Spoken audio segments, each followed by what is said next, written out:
And I hope you had a great holiday weekend and honored our fallen soldiers on Memorial Day. I'm sorry I missed you the last couple of days. I had a battle to fight and I was amazed at what God did. When is the last time you have been amazed?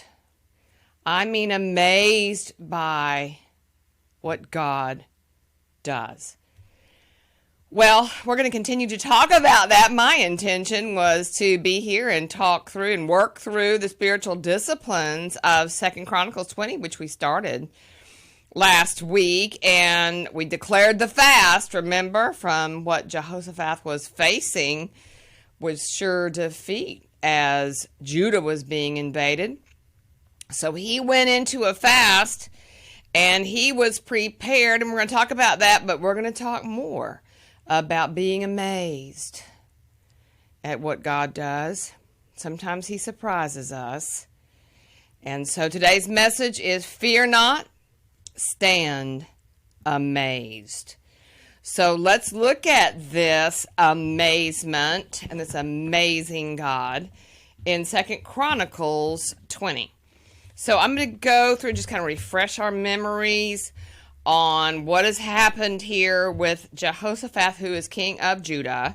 And he sort of got an ally with the king of Israel, Ahaz. And that was a bad Ahab. That was a bad alliance. I keep wanting to call him Ahaz. I don't know why. But he's Ahab, the bad rotten king of Israel. He finally gets killed, and then there are other allies that from pagan nations that just Jehoshaphat was involved with, and so he's in trouble. Judah's about to be invaded. They've turned on him. Judah's about to be invaded. And so we learned last week that Jehoshaphat was afraid. Verse 3 of 2 Chronicles 20 in the New American Standard Version this morning says this, "And Jehoshaphat was afraid and turned his attention to seek the Lord, and proclaimed a fast throughout all Judah. So Judah gathered together to seek help from the Lord. They even came from all the cities of Judah to seek the Lord." So the last message was declare a fast. And I kind of came up against, all the foodies out there, including me.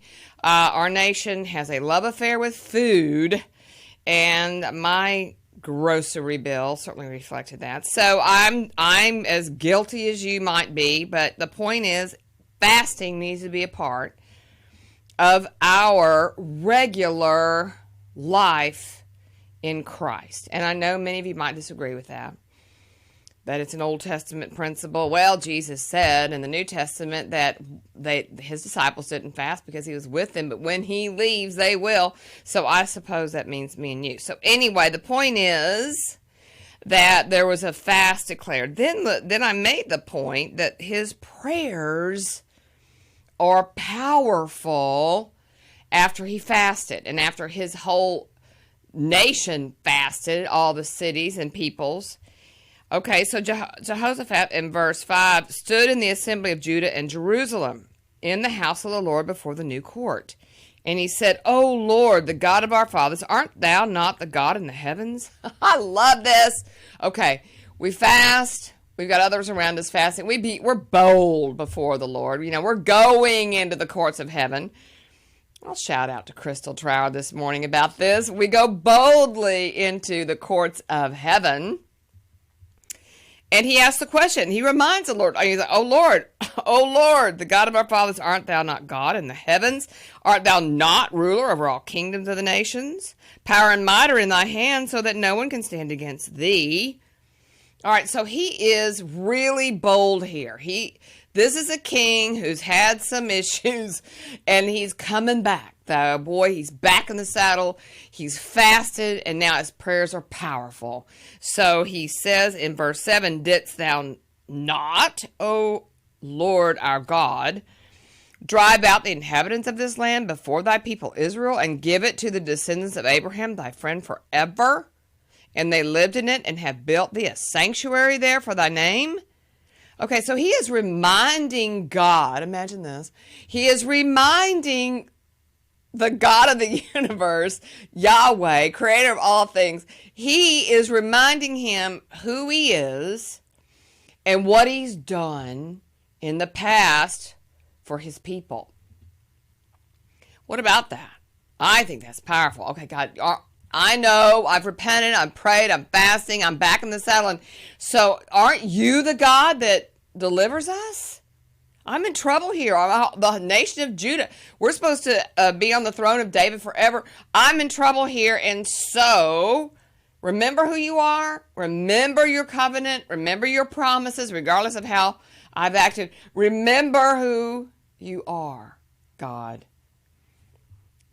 And he goes on in verse 8 and says, they lived in it, have built thee a sanctuary there for thy name, saying, should evil come upon us, the sword, judgment, pestilence, famine, we will stand before this house and before thee, for thy name is in this house, and cry to thee in our distress, and thou wilt hear and deliver us. So, I love this. This is earlier in 2 Chronicles chapter 6, I think, where this sort of decree was made that anytime they would gather together in this house that was called by his name, they cried out, he would hear from heaven. He's reminding him, you'll hear and you'll deliver us. And now behold, the sons of Ammon and Moab, verse 10, and Mount Seir, whom thou didst not let Israel invade when they came out of the land of Egypt, they turned aside from them and did not destroy them. Behold, how they are rewarding us by coming to drive us out from thy possession which thou hast given us. So he's giving him the lay of the land. You know, I know that we know, and we all know, that God knows our circumstances. Does he need to be reminded of who he is, what he's promised, and what's going on here? Well, the king of Judah does just that. He lays it out. You know, he's demonstrating, I think, that he is in a dynamic relationship with Yahweh here. This is not a puppeteer in a puppet. This is not God just controlling the circumstances of all time and every action. He knows we're sinners. He knows we're going to fall short. He knows us far better than we know ourselves. And yet, there is a relationship here. There's a dynamic. There's a conversation going on here. It's not a soliloquy. So, then he goes on and says, Oh, our God. Verse 12. Wilt thou not judge them? For we are powerless before this great multitude who are coming against us. And I mentioned that last week. Powerless. I mean, it sounds like we're at an AA meeting here. We're powerless before this great multitude. We don't know what to do, but our eyes are on thee. So I love this. To me. This is the greatest prayer ever. I'm powerless over this. I don't know what to do, but my eyes are on you. And all Judah was standing before the Lord with their infants, their wives, and their children. And then this amazing, interesting, and mysterious guy, Jahaziel, who was a Levite, comes out of the midst of them. The Spirit of the Lord falls upon him. And this is the do not fear or be dismayed passage in verse 15. And then he gives the instruction, the battle's not yours, but God's. Tomorrow go down against them. They will come up by the ascent of Ziz. You will find them at the end of the valley in front of the wilderness. You need not fight this battle. Station yourselves, stand and see the salvation of the Lord on your behalf, O Judah and Jerusalem. And once again, do not fear or be dismayed. Do not give up. Do not panic. Tomorrow, go out to face them, for the Lord is with you. And then he sends out the singers, and the praise and worship team go out before the army. And it's amazing because when they begin singing, verse 22, the Lord set ambushes against these enemies, and they rose up against each other, destroying themselves. When Judah came to look out of the wilderness, they looked toward the multitude. Verse 24, and behold, there were corpses lying on the ground. No one had escaped. And so they stood amazed. The title of the message today is Fear Not, Stand Amazed. All right, so we know that they certainly knew how to pull in the spiritual disciplines that all of us understand. Whether we use them or not, we understand fasting as a spiritual weapon of this warfare that we face, whether it's visible or invisible. We know that prayer and coming into the very courts of heaven is something that we can do boldly before the throne of grace, reminding God of who he is, reminding God of our circumstances, and sharing with him our hearts and say, hey, we're powerless. We don't know what to do, but our eyes are on you.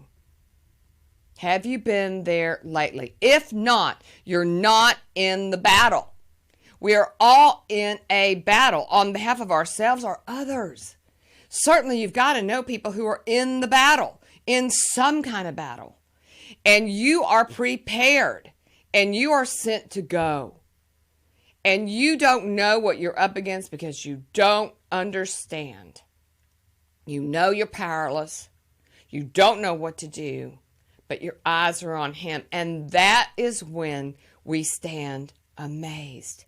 That is when God does things completely out of the box. That is when we know that he is God. And yet, I think he must delight so much in Jehoshaphat here. I mean, because he's gotten himself into a lot of trouble with Ahab and the Moabites and the Ammonites, and we've got a king that has gotten involved with the world, okay? And we've got this king that is weaker and opening up to the enemy, and now the enemy is turned upon him and coming after Judah. And yet he knows enough to declare a fast, pray boldly, and yet confess that he's powerless. This is the king of Judah. How much more powerless are you? And how much more powerless am I? We don't know what to do, but our eyes are on him.